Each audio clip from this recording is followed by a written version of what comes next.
पंडित जी ने एक पद्मावत में कविता बना रखी है जी। उसमें यूं बता रखा है कि दो चीज बता रखी, बुद्धि और ज्ञान और ईश्वर की माया। हाँ जी। तीसरी जी। कि शरीर में इस जीव के कल्याण के लिए ये तीनों चीज काम करते हैं। बुद्धि तो ज्ञान को ग्रहण करती है और माया दोनों काम करती है जी। इसको अविद्या बन करके, प्रकृति बन करके तो इसको भ्रमित करती है। और जब यो इसका त्याग कर देता है, संसार के विषय वासनाओं का, इच्छाओं का, तृष्णाओं का दमन कर देता है जी। मन और इंद्रियों को रोक लेता है, उस वक्त जो है ना यह माया ही इसका सहयोग करती है जी। और इसको अपने परमपिता परमात्मा से मिला देती है, क्योंकि माया ईश्वर की शक्ति है। माया जब कहलाती है जब कुछ का कुछ दिखावा जीव को, और योग माया जब कहलाती है जब सारी इच्छाओं का दमन कर दे योग साधन में आ जाए। और शक्ति स्वरूप परमात्मा के साथ, परमात्मा के हृदय पक्ष स्थल पर वास करने वाली उस वक्त जो है ना महा माया कहलाती है जी। तो इस प्रकार से आड़ पंडित जी ने जो है ना इसका वर्णन कर रखा बहुत अच्छे ढंग से जी। माया और ज्ञान का और बुद्धि का वर्णन है आड़े दो। इस कविता में दो का वर्णन है, माया का, परमात्मा की माया क्या करती है और बुद्धि क्या करती है जी। ये समझ ले भाई अच्छी जी। तला जनाने न्यारे आड़ी। देख जनानी कोई भी हो, रानी हो या कोई नवाब की हो या कोई बड़े सेठ की हो, सेठानी कोई भी हो, लेकिन वह अकेली का तला नहीं हो सकता क्योंकि उसकी सहेली साथन जरूर पाओगे। हाँ जी। लेकिन ज्ञान रूपी तालाब में केवल एकली बुद्धि ही स्नान कर सकती है और कोई साथी नहीं जी। और पंडित जी ने इसका वर्णन बहुत अच्छी तरह से कर रखा है। ये सो जा जब मैं जागू, हमारी एक मन जोत कलाश है और मैं सो जा जब ये जागे, हमारी सबकी एक सलाश। पंडित जी ने कोई बात छुपा के नहीं रखी, सबका खुलासा कर रखी, किते का किते, किसे का किते, किसे का किते। तला जनाने न्यारे आड़ी और मृगा जिसे लंगारे आड़ी और साहूकार गुजारे आड़ी जी। यानी अपनी तरफ से उसको साहूकार मानते हैं, वो जगत सेठ माना जाता है जो बदले में कुछ ना लेकर के और केवल अपने दोहरे ते देता रहे, कल्याण करता रहे जी। वो वस्तु दे जिससे वो सुखी सदा सदा के लिए सुखी हो जाए, निर्भय हो जाए जी।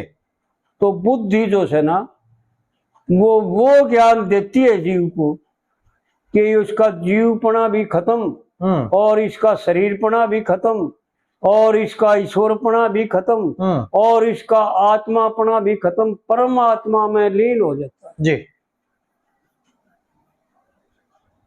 अपने स्वरूप में स्थित हो जाता है, वो ज्ञान देती है और बदले में कुछ नहीं लेती।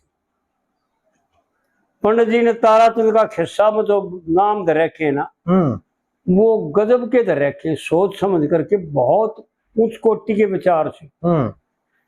ताराचंद जीव को, हाँ जी, जैसे आकाश में तारा ऐसे जीव है ईश्वर से अलग होकर के छिन्न भिन्न हो जाता है, जैसे तारा आकाश से छिन्न भिन्न होकर और उसके घरवाली, जीव के घरवाली से बुद्धि दया होती, यानी बदले में कुछ नहीं लेती, जीव पर दया करती। जीव से इसका कोई संबंध नहीं, लेकिन इसकी संगनी बन करके और इसका कल्याण करती। और इस संगनी का पुत्र होया, बुद्धि का पुत्र होगा ज्ञान रूपी, ठीक है, चंद्र दत्त, ऐसा ना? हाँ जी, क्या नाम था उसका? चंद्रगुप्त। चंद्रगुप्त, हाँ जी। यानी चंद्र माने प्रकाश और गुप्त माने भीतर का प्रकाश, बाहर का नहीं, भीतर का, गुप्त प्रकाश, चंद्रगुप्त। पंडित जी ने बहुत सोच समझ कर नाम रखी। और उस चंद्रगुप्त की मालिक घराड़ी, यानी धर्म की, ज्ञान के घरवाली, दया वो धर्म माल की, धर्म माल की, यानी धर्म की मालिक जी। जो मुख्य मनुष्य का धर्म है, जीव का धर्म है, उस धर्म का पालन करने के लिए जो है ना, ये इकट्ठे होते हैं चारों पक्ष जी। इसी प्रकार आड़ बताता इस कविता में पंडित जी कि साहूकार भी है वह। साहूकार उसे कहते हैं जो लुटा दे और घटे नहीं, जी, सापड़े नहीं जिसका, उसको साहूकार मानते। जिसका सापड़ जाए उसको साहूकार नहीं मान्या करते। ऐसा लेख है शास्त्रकारों जी और विद्वान पुरुषों का। तला जनाने न्यारे आड़ी और मिर्गा जिसे लंगारे आड़ी। क्योंकि पंडित जी ने बता रखा है, हमारे एक सखी संग 700 दासी, जब पद्मावत पद पाया। पद्मावत नाम बुद्धि का जी, आत्मा को हो, बुद्धि को हो, एक का बात, कोई दो बात। तला जनाने न्यारे आड़ी और मिर्गा जिसे लंगारे आड़ी और साहूकार गुजारे आड़ी। या कौन लोग आई से भाई? यो तो प्रश्न है, ये उसका उत्तर दे जी। भाई। ऐसे धन माया की लोट और कदे कोई मारा जाना बिन खोट। जी भाई, जो इस संसार से संबंध जोड़ लेता है, इस संसार को जो समझ नहीं पाता कि यो परमात्मा की रचना, परमात्मा की माया है कुछ भी नहीं। ज्ञान में ऐसा बताते हैं ज्ञानी लोग, विद्वान पुरुष और शास्त्रकार, कि सब का सब कल्पित है, असलियत नहीं है जी। आरोप कर रखा। जैसे इसका नाम चारपाई खाट, लेकिन खाटपना और चारपाईपना इसमें कुछ भी नहीं, केवल बाण और काट है। हाँ, चार पावेर भाई काट। हाँ जी। खाटपना इसमें कुछ भी नहीं। इसी प्रकार ना जीव है, ना शरीर है जी, ना ये कर्म है, कुछ भी नहीं है।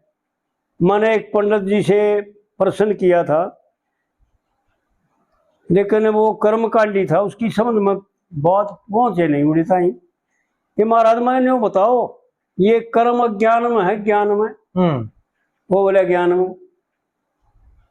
मैं बोला जी मैंने तो ऐसा सुना कि ये ज्ञान के साधन है, इसलिए ज्ञान में कहे जा सकते हैं, लेकिन है अज्ञान में। हाँ। ज्ञान में कुछ कर्म नहीं है जी। ज्ञान में केवल जीरो है, शून्य है। शून्य शकर की शून्य सलाह पर, गगन शकर की शून्य सलाह पर, आसन अचल जमाया, सोई सतगुरु मोह भाया, जिसने भोग में योग दिखाया। ऐसा बताते हैं, यानी शून्य है, वहां कुछ भी कर्म नहीं है। क्योंकि कर्म दूसरे के लिए है। कर्म जब दो हो जाएंगे, जब कर्म होगा। मैं अपने लिए कर्म करूंगा, और लेकिन जब मैं रह जाऊंगा तो कोई कर्म दूसरा रहेगा नहीं। द्वैत में कर्म है, ठीक है। और अज्ञान में द्वैत है, ज्ञान में द्वैत समाप्त हो जाता है। हाँ जी। तो इस प्रकार से जो है ना आड़े यूं समझना चाहिए कि पंडित जी क्या कहना चाहते हैं, क्या दर्शाना चाहते हैं, इस माया का खेल दर्शाना चाहते हैं। वह से धन माया की लोट, यह परमात्मा की जो माया है, जो प्रकृति है दोनों तरह की, यह इस जीव के कल्याण खातिर है, ना कि इसके नाश करने खातिर। ठीक है। इसको तिरक, इसको ज्याद यानी यथार्थ इस्तेमाल करके और अपने स्वरूप का ज्ञान प्राप्त करने के लिए यह माया रची गई थी। इसको आनंदमय करने के लिए यह माया रची गई थी, ना कि इसको क्लेशमय करने के लिए। जी जी जी। वैसे धन माया की लोट, कदे कोई मारा जा बिन खोट, और या चल से चोट गवारा खातिर। भाई ये विद्वानों में खासियत होती है कि गवार कहकर सुतरा कर दिया नहीं तो गवार को मूर्ख कह देता, पागल कह देता। तो वैसे धन माया की लोट, कदे कोई मारा जा बिन खोट, और या चल से चोट गवारा खातिर जी। और सत है बीच विचारा खातिर। जो विचारशील हैं, जो इसको जान ले सदगुरुओं के द्वारा, या माया क्या चीज है, या रचना किसने रची और क्या है, या और किस लिए है, या ज्ञान विज्ञान तर्पते आत्मा, यो विज्ञान या जितनी प्रकृति है, जितनी भी भगवान की माया है, यो विज्ञान है और ज्ञान अपने स्वरूप का जी। जब दोनों को जान लेगा, जब तिरपत हो जाएगा। तो आड़ पंडित जी ने खोल कर बता रखा है कि सत है बीच बेचारा खातिर, और भाई मर्जी ले बीमारा खातिर। मर्जी ले बीमार उनको कहते हैं जो इस संसार से उपराम होकर के, उपरति प्राप्त करके और तितिक्षा के द्वारा और समाधान करने के लिए विहित कर्म करते हैं और यज्ञ करते हैं, परमात्मा को प्राप्त कर लेते हैं जी। यानी अपने स्वरूप का ज्ञान प्राप्त। सत है बीच बेचारा खातिर, और मर्जी ले बेमारा खातिर। देखिए खास दवाई यानी कल्याण जो चाहते इसी के द्वारा कल्याण होगा। ठीक बात। नहीं तो कल्याण नाम की चीज को, क्योंकि इसी के द्वारा बंधा हुआ है और इससे ही खुल का अपने स्वरूप में लीन होगा। ठीक है। इसलिए जो है ना यह गवाही है। और फिर दूसरी कली में पंडित जी यूं बताते हैं कि भाई समझदार क्या देखते हैं और मूर्ख क्या देखते हैं। समझदार तो यूं देखते हैं, देख गोरी धन तारा हाल, और बदल गए मुझ बंदे के ख्याल।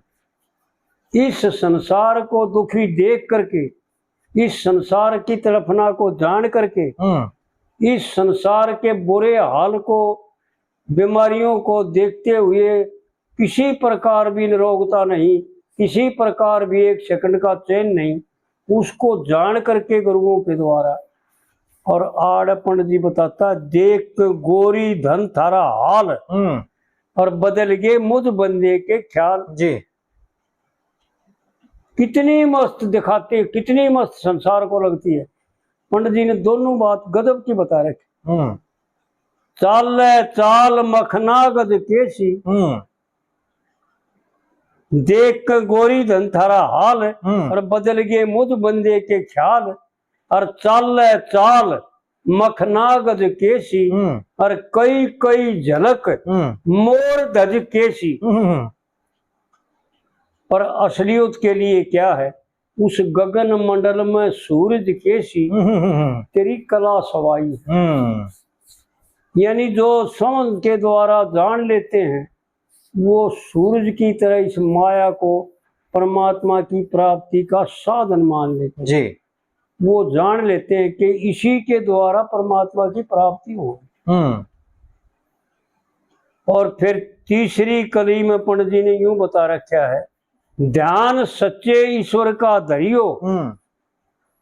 भाई इस तीसरी कली में यूं बता रखा है, प्रश्न कराया भाई फिर क्या होगा अगर इस माया को जान ले परमात्मा से मिलाने वाली है तो फिर क्या करे। आड़ बताता क्या करेगा जी। ध्यान सच्चे ईश्वर का धरियो, फिर बेशक निर्भय होकर फिरियो। दया करियो प्रभु छाया धारण की, और बे माता भी मंजल हारण की। यानी तेरे जो न्यू कहे भाई बे माता ने लिख दिए वो अटल है, और बे माता भी न्यू कहे थक जाएगी पाछे न रह जाएगी। बे माता भी मंजल हारण की, और आगे और नक्शा तारण की।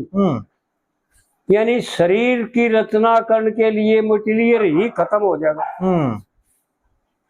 पंडित जी का इशारा है जी। आगे और नक्शा तारण की, देखे ना रोशनाई से, रोशनाई हुआ करती स्याही। जी। कदे पुराने जमाने में हमारे हम पढ़ा करते, जब एक उर्दू में लिखे हुआ करती रात रोशनाई, उसको उस पंडित जी ने उसका उदाहरण दे रखा कि नक्शा बनाने के लिए स्याही खत्म हो जाएगी जी। बेमाता भी थक जाएगी। और फिर चौथी कली में पंडित जी ने यूं बताया, कितनी सुहावनी है यार, लेकिन उनको इसके स्वरूप का ज्ञान होता है जी। जो परमात्मा के समान गुरु को मान लेते, जो परमात्मा के समान गुरु को दर्जा देते हैं, जो गुरु की शरण में चले जाते हैं, जो सब कम गुरु का अर्पण कर देते हैं, उनको गुरु इस माया का स्वरूप जता देते हैं। कह लक्ष्मी चंद के खता कवि की, और शोभ्या वर्णो रवि शशि की, और उमर छवि की, शोभ्या वर्णो शशि रवि की जी, और उमर छवि की 16 बरस की जी, और दिल में चिंता लगी दरस की, और तलाक ऊपर जोट हरस की। यानी समझ ले वो अच्छी तरह से, अकेली नहीं है यार, जोड़ा है। तलाक ऊपर जोट अरस की, अरस माउन अरस, तलाक ऊपर जोट अरस की। जी। भाई कितना आई से, कितना आई से जी। कौन लोग आई से। तो इस प्रकार से जो है ना पंडित जी ने वो कविता बना रखी है जिनको कहन में ही मुग्ध हो जाए। हाँ जी। आनंद आता, बड़े वो बातें हैं जो कहन में भी बच्चों तो रस टपके, और समझन में तो कहना है क्या। हाँ जी। लेकिन भाई समझ में सबके बस की नहीं। हाँ, बुद्धि काम करती है, आड़े फर्क आ जाए जी बात में। आड़े खड़े हो जाए जी।